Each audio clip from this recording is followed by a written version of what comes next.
49.7% of renters in the US are cost burdened, right? Which means that they pay over 30% of their income on rent. Housing costs have increased in 44 out of the top 50 US metros beyond the pace of wage increases. So we have half the country, half the number of the percentage of renters is paying way too much than they need to pay, than they should be paying. And so it's under those circumstances that I think things like rent stabilization or control, and there really are quite a number of varieties that exist, not just in the United States historically and currently, but internationally. But California statewide has a kind of cap with, I believe, allows for a 7% increase every year. Oregon has something to that effect as well.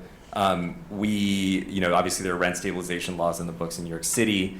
There's a bill in the Pennsylvania Senate which is focused on larger landlords and price increases and capping price increases below, above 10, not going above 10%, let's say. And I think the city of Boston recently instituted something to this effect as well.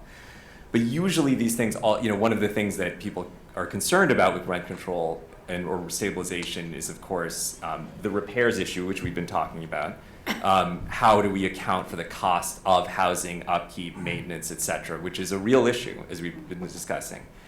And then also, does it stymie the production of new housing? And most of these pieces of legislation, I can't speak for each one, exempt new construction to one degree or another, or they actually don't apply to many of the landlords maybe in this room. They apply to larger landlords and commercial property owners. And so if we're trying to keep people in their homes and we want to ensure that we have stable tenants and not have people at risk of eviction, of course, which is happening due to the increasing cost burden nature of tenants, it becomes a tool that I think is one tool. That said, the major source of I think the cost burden is the supply issue, and so ultimately, I think we should be considering a tool of this kind in the context of an overall supply crisis. I'm a co-sponsor of legislation that is fully bipartisan in the Senate that would make it easier to build more housing in more places. How do we ensure the increase in the supply, and how do we ensure that housing is affordable, and we ensure that landlords and small property owners are still able to get the resources they need. Here in Pennsylvania, we need to start having the conversation. So, our governor just signed an executive order the other day, which is the first for Pennsylvania. He's going to develop an action plan that is looked to be implemented over the next 5 years. And it's going to deal with increasing affordable housing as well as addressing homelessness. And I think the conversation is naturally going to come up at that table.